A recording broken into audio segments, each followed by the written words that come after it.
Okay, so my hard drive decided to corrupt all of my videos. So this is round two of trying to make this video. And due to like the hard drive not working and then work and all that stuff, a few days have passed already. So here we are trying to get through this. So what will I be discussing and talking about today? Talking your ear off. I will be talking about the books I have read so far in 2025, the books that I have listened to on audiobook, books I'm really excited to get into for the rest of this month, some purchases that I made, thrifting, all that good stuff.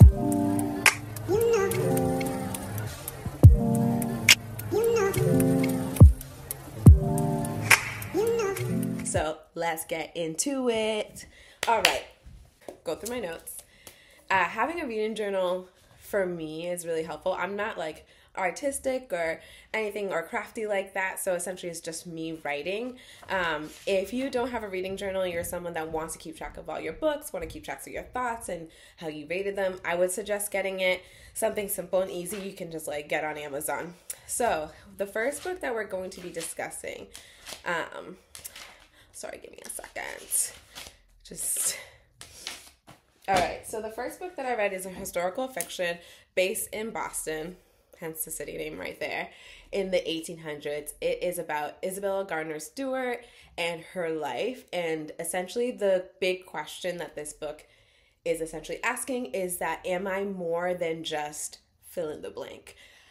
For Isabella Stewart in this book, she grew up rich, she married rich, and so she is in this high society lifestyle, not really loving it, not really fitting in. People are looking at her sideways, and she's like, is there more to life? There is struggle, there is pain, there is death, and she still is like, is there more to life than all of this?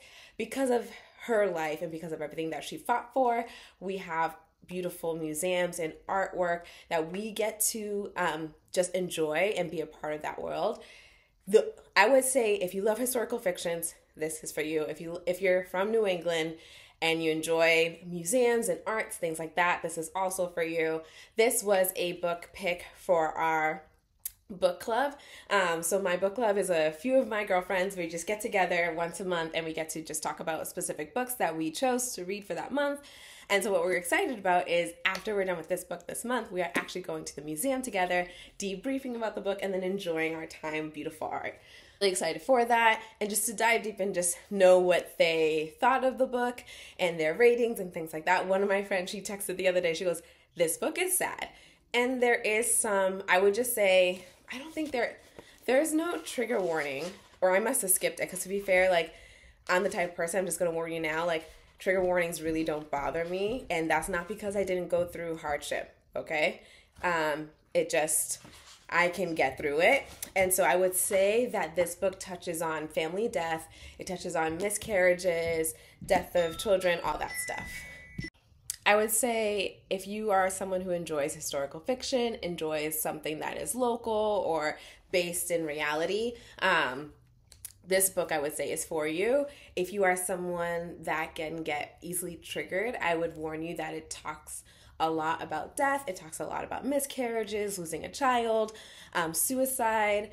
All of that takes place in this book. So it's difficult to read those tough subjects. So just be mindful of that when you're jumping into it. I enjoyed this book a lot. The only thing I would have to say is in the beginning, I loved hearing her relationships with her family members and friends. But later on, towards the end of the book, it turns into correspondence and just letter writing back and forth. That as well, that I wasn't a big fan of that. It just seemed very, I wouldn't say the word cheap, but just like we didn't get much of her, didn't get much of like relationships that she was building.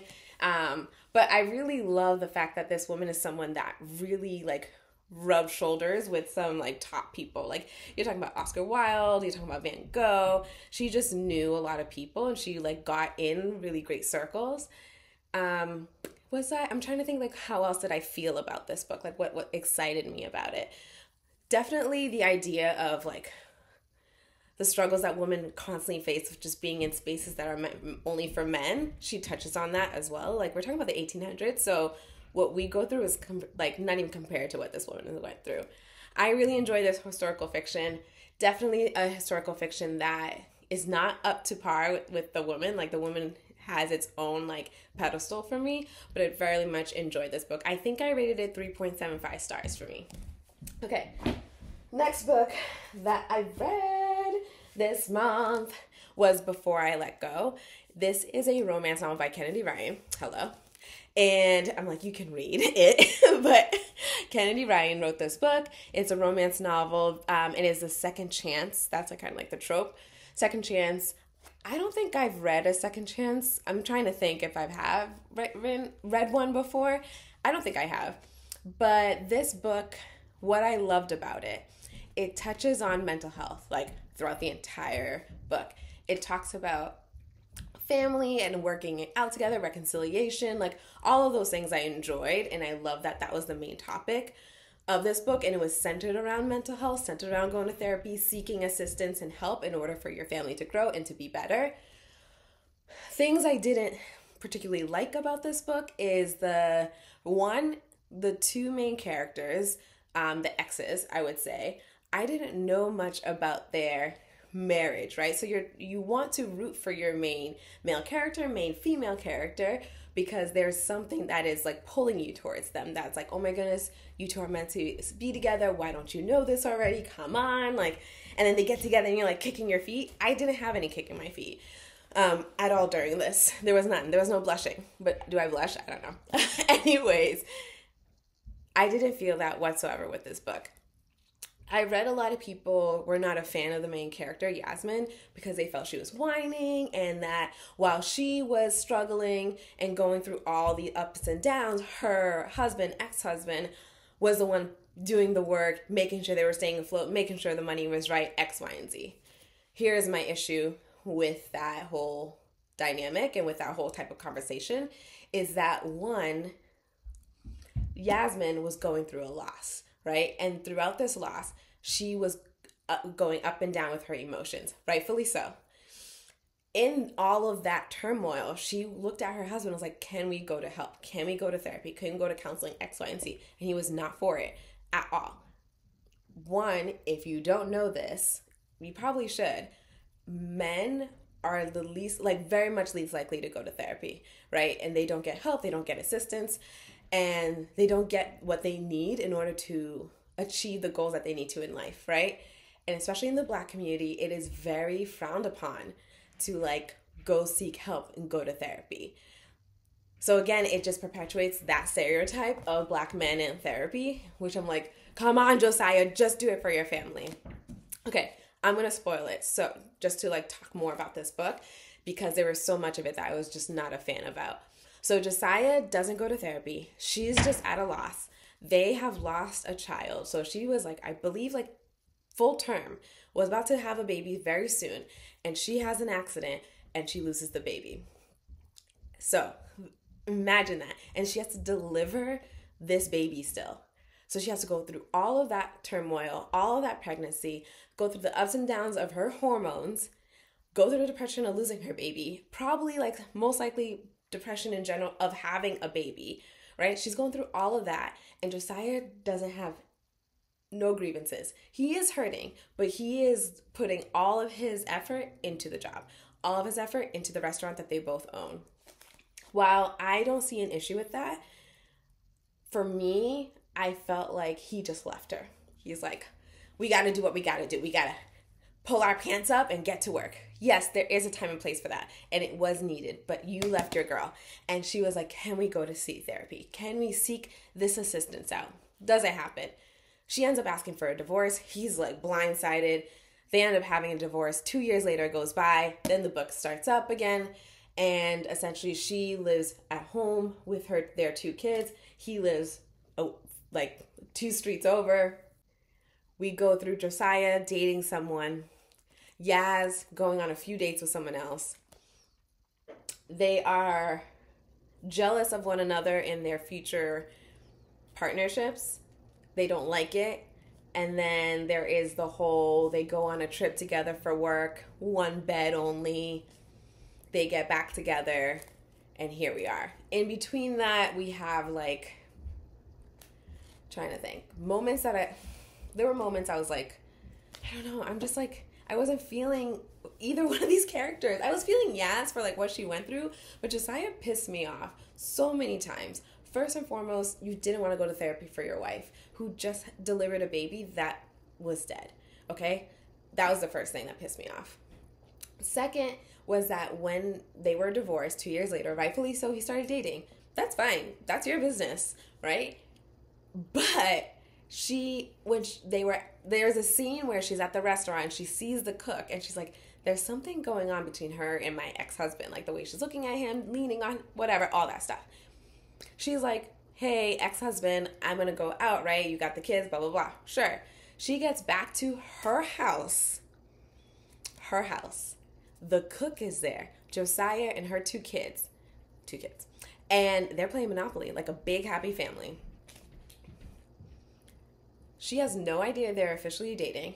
This cook is in her house. Please, Josiah, please. And his whole interaction the whole time was like, I don't need to tell you my business. No, you don't. But when your business is in my house, yeah, you need to tell me. Absolutely. So Josiah irked me that way. And then later on down the road, their two kids, Deja is the oldest, the daughter. She's not even like, I think she's 13 in this book. She's rude and disrespectful. Later on you find out why. No excuse still. No excuse. And then you have a son who is like the second coming, super smart, a genius, and their teacher is like, we want him to move forward in life, but we see there's something going on. Would you consider therapy for him? The son later goes like, I'll do therapy, Dad, if you, would you consider, da-da-da. What does Josiah do? Of course, I'll do it with you. We'll do this together. Where was that same energy for your wife? Where was it? Who knows? Anyways, they go along with it. Josiah ends up having a breakthrough in therapy. And then essentially that kind of helps him navigate his life with Yasmin and their future and kind of like the conversations that happen with their daughter and kind of helping their daughter see like your behavior is not okay. What you're doing to your mom is not okay. Finally, right? Finally, Yasmin's getting just a little bit of grace, which is what she truly deserves. Everyone is losing. Everyone had a loss. Everyone was in pain.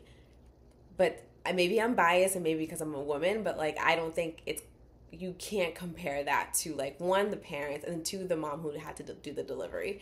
Sorry. It's just like my thoughts on the matter. You can disagree all you want. But yeah, so that's kind of like what this was.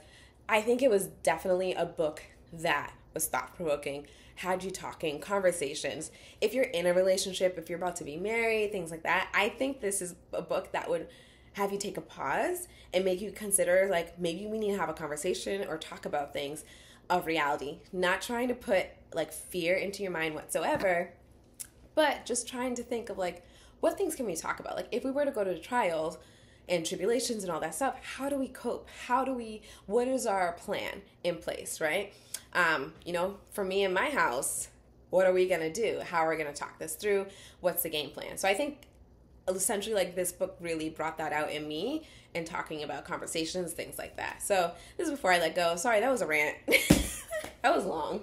Anywho, let's go to another book that made me, when I say cry, I finished this book a morning like before work. And I was like, oh my goodness, I need to get myself together to be in front of the kids, X, Y, and Z. Sorry for the Inconvenience by Farah Rishi. This book is a memoir, and essentially it's about a Pakistani woman who kind of depicts her life in America with her family. This book, the blurb on the back makes you think it's like a romance book, and throughout the book you're going to see her life with her man and everything, X, Y, and Z.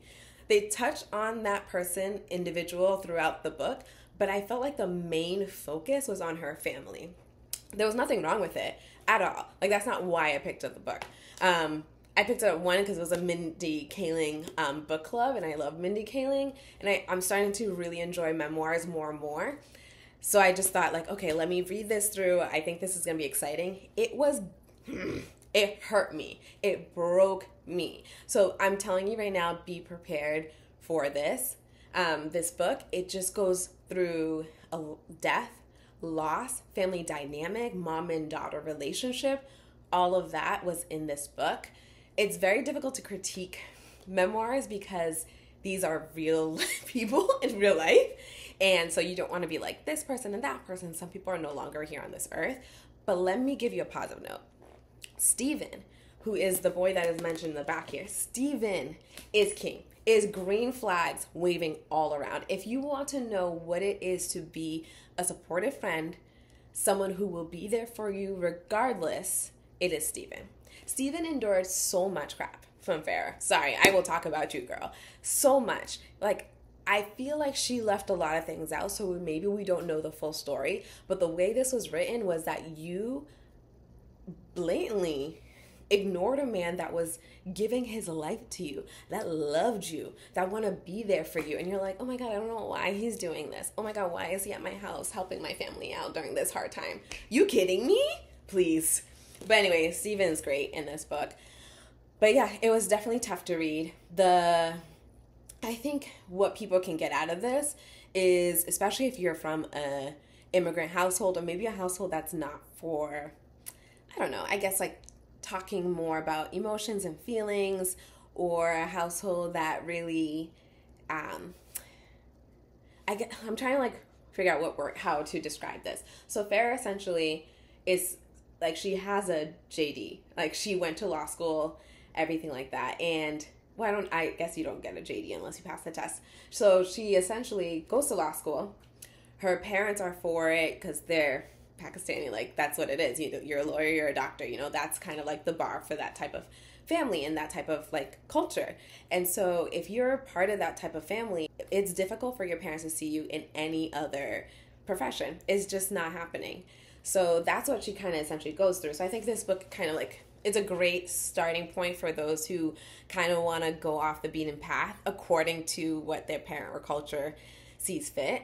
Would say trigger warning, there is a lot of death in this, like family death, suicide, depression, attempted suicide as well, that's in here. But I would say if you are someone that enjoys memoirs, someone that enjoys reading about other cultures, family dynamics, things like that, the ups and downs of it, this is a great memoir to read. Just be prepared for the tissues. I'm not joking about that. There was a line in here. I want to spoil it, but I don't want to spoil it. Just take my word for it. It was a great memoir. Just Stephen all the way. So that's kind of like the 3 books I read so far this month. I am going to grab my phone because I wanted to like really show. So I also listened to a few memoirs. The first memoir I read was The Third Gilmore Girl. That one was amazing, by Amy Sherman Palladino and then Kelly Bishop. So of course Kelly Bishop is the matriarch in the Gilmore Girls show, which is my cup of tea. When I was growing up, Gilmore Girls was always on at 11 a.m. and then it would be on like at 5 p.m. or 6 p.m. and you can kind of see like shows. So if you missed the 5 p.m. one, that would be the 11 a.m. show. So that was like my life growing up in the summer. I wasn't allowed to go outside, go see friends, X, Y, and Z, Haitian household. That's what's that. So Gilmore Girls was something I grew up on and I really enjoy it. It is a show that I put on every fall, every winter. It's constantly on rotation in my household. Not my siblings, like my brothers will not be watching Gilmore Girls. My sister, my cousin, this is a show that we all enjoyed and all loved. And then when it came out again with the 4-part series, we were all like bundled up together watching the show. So I really enjoy it. So I was excited to read this memoir. The best way for me to describe this memoir, and I don't know if anyone else thinks this way, this is just what I thought. If you read Seven Husbands of Evelyn Hugo, this kind of gives that same dynamic to me, but better because you like her. I don't know, I hated Evelyn Hugo. I just hated it. Not the book, I guess the character itself, it really irked me, but you will like Emily Bishop. The book just touches on her childhood, how she got into Broadway, got into shows, things like that. Some shows she did before Gilmore Girls, some movies that she was into, and then Gilmore Girls, and then after Gilmore Girls, love and life and friendship and just Hollywood in itself. It's such a great memoir. 100% would recommend that book to you. So that was the first audiobook I listened to this year. And then Libby is just my go-to.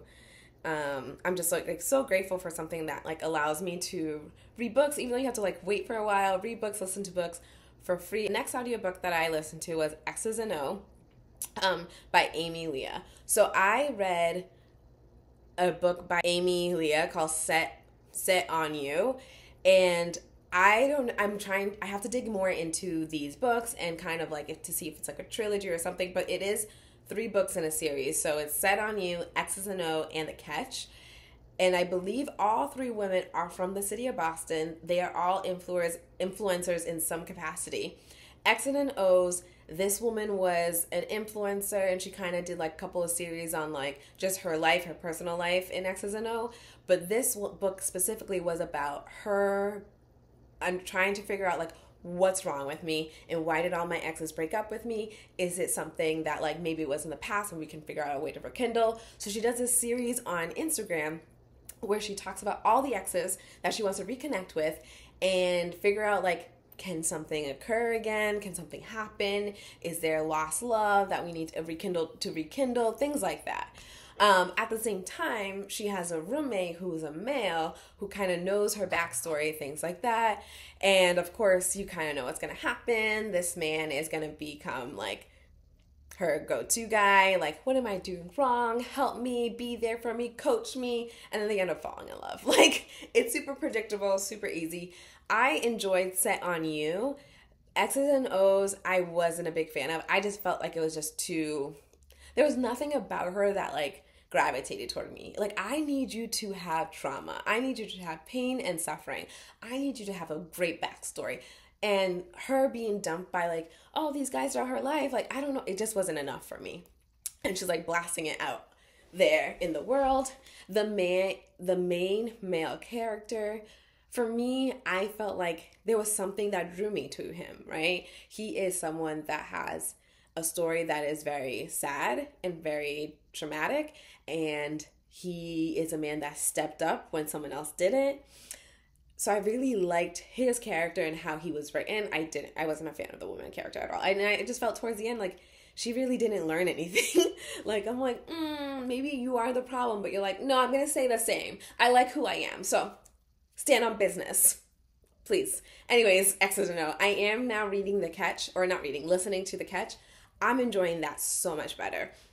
Like right away, even though like she is also an influencer, like a lifestyle influencer, she's going to Halifax, Nova Scotia, and that just got me like excited because like, that is a place that is on my bucket list to go and to enjoy and just to have an adventure. But she goes to like essentially be an influencer and like showcase a resort, but something goes wrong and she doesn't get to where she needs to be, and then she's stuck at an inn and there's like a hot guy, and here we are. So that's kind of like those series. So Set on You, Exes and O, and now The Catch. Set on You, yes to that one. Exes and O's, not a big fan. And then The Catch, so far I'm enjoying that one. So the next audiobook I listened to was Everything I Know About Love. I am looking down because I'm looking at my notes. So this is a memoir by Dolly Alderton. And these are like my overall impressions, right? So I was annoyed with like a lot of her selfish behavior. I think she recognized that later on in the book, but there were moments in the book, especially in the beginning, I was like, you are truly selfish. Like, she talks a lot about her uni days and about like her drunk behavior and how she would end up in nowhere land and her friends would be like, where are you? How are you there? Like, that's not fair. I've been trying to reach you. To me, that's selfish. And so I'm just like, oh, like, I get it. We're in our 20s. We're living our best life. Get it together. So yeah, said the same thing. The one thing I did love overall impression throughout the entire book was her female relationships. She had great, strong women around her. One that would keep her in check. Two that were just with her through the hardest time. Or friendships that she eventually was like, I want to support this. I want to be there for you. I will do all of this. She did a lot of these things for these women that showed me how much she truly loved them, cared for them, and how she was selfless. And that she eventually got there. Main takeaways that I love was like, treasure your friends, for sure.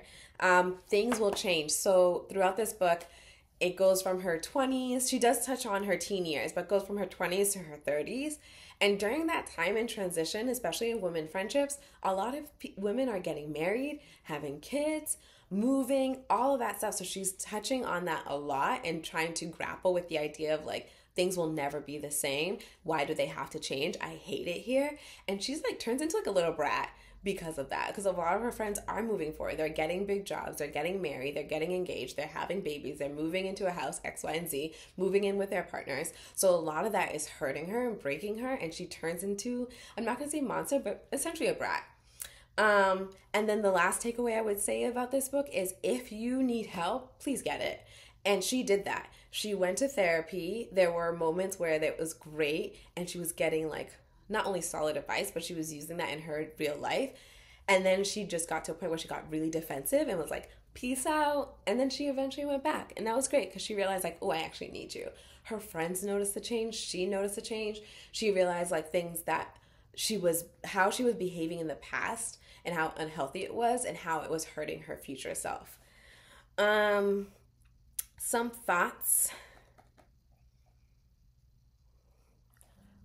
That's basically it. I love this book.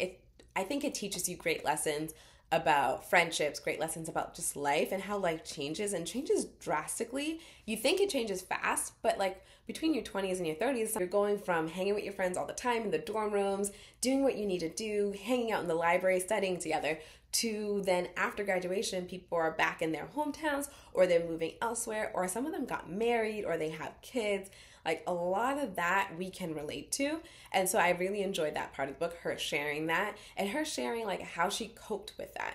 I do think a part of us, we have a portion of our hearts that is broken when your friend gets married, especially when it's your best friend, someone you hang out with constantly. You are happy for them, but you're also sad about the difference. It's like the change that's going to happen, right? So it's no longer going to be like call off and be like, we can just do whatever, whenever, right? It's not like that. And I think people need to talk about that more and the realities of that. And so in this book, Everything I Know About Love, Dolly does a great job really articulating her emotions, even though it may come off very bratty.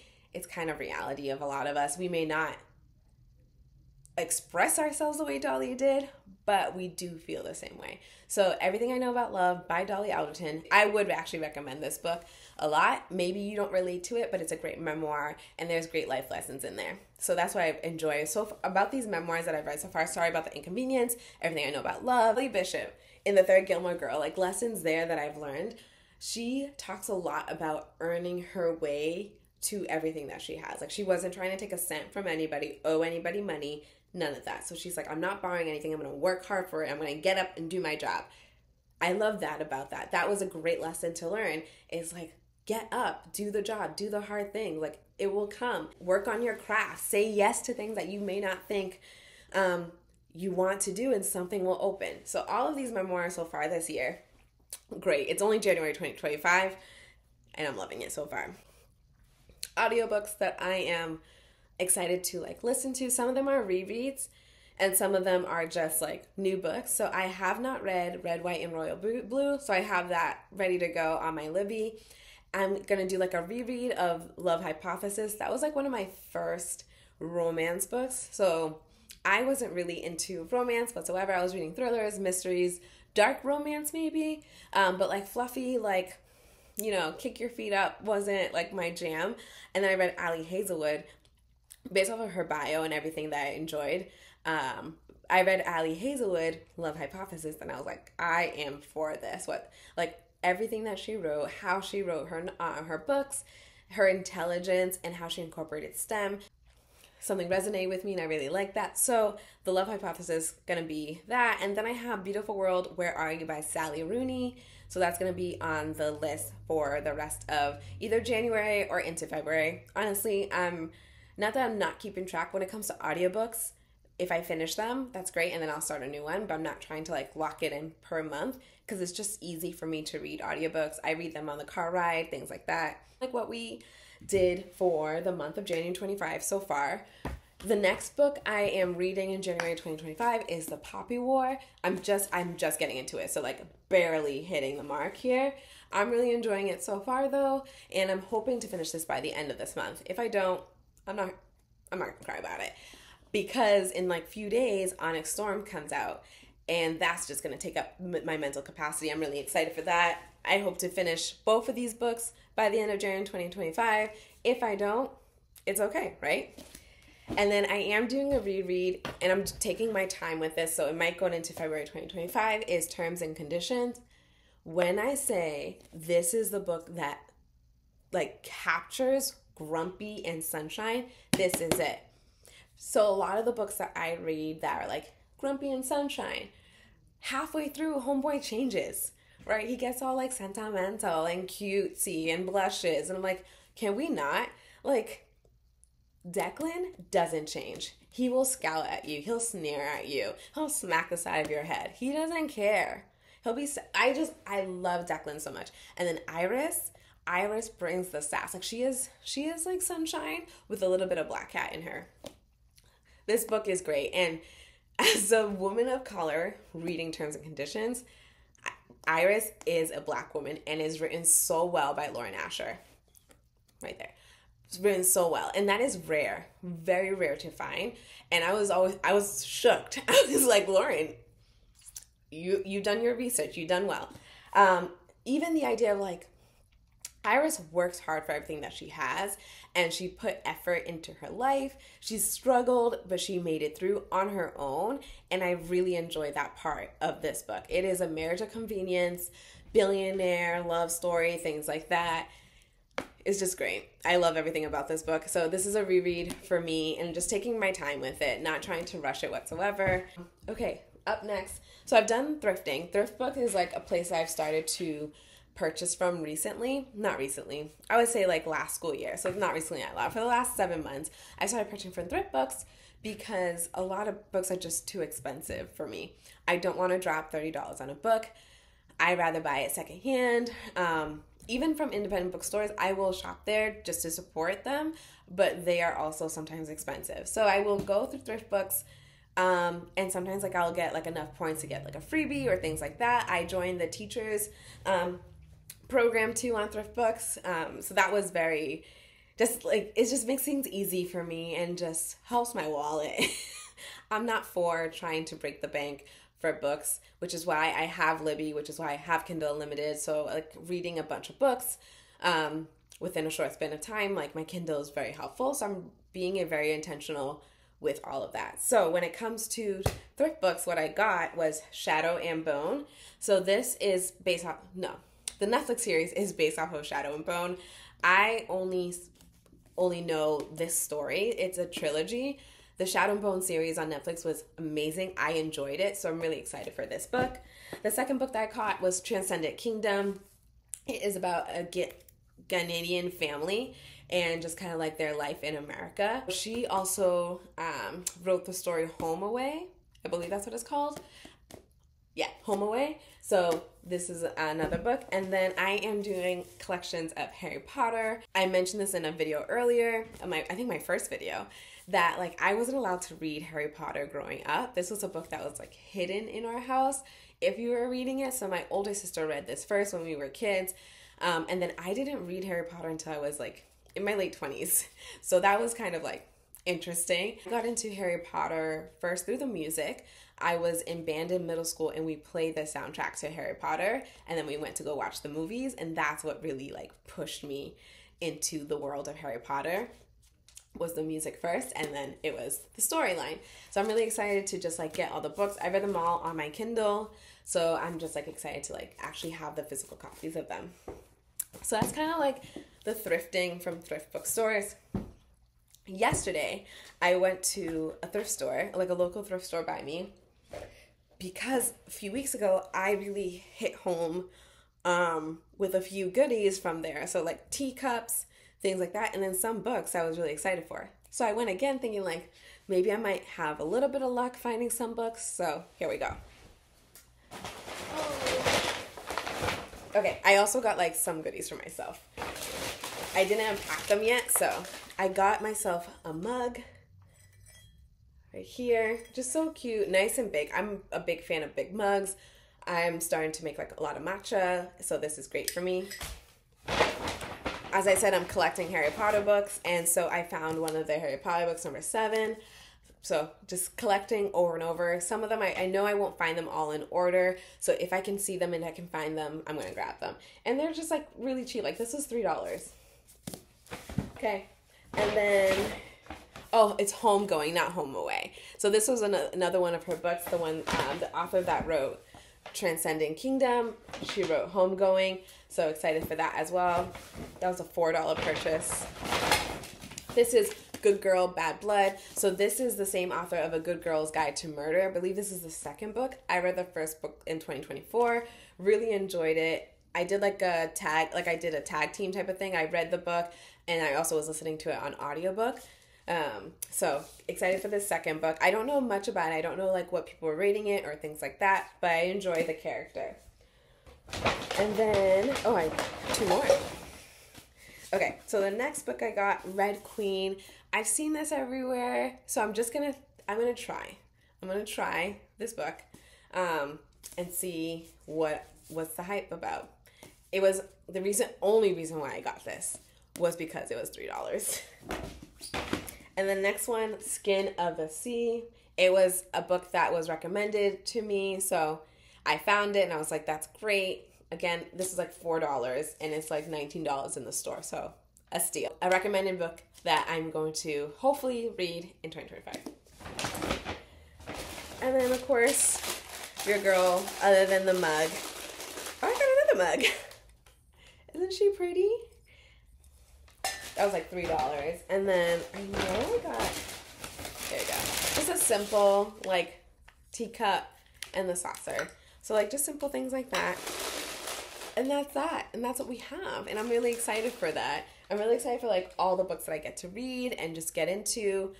And let's see what the rest of 2025 has for us. It's just the start. Just the start. So that's all I have for you guys. Until next time.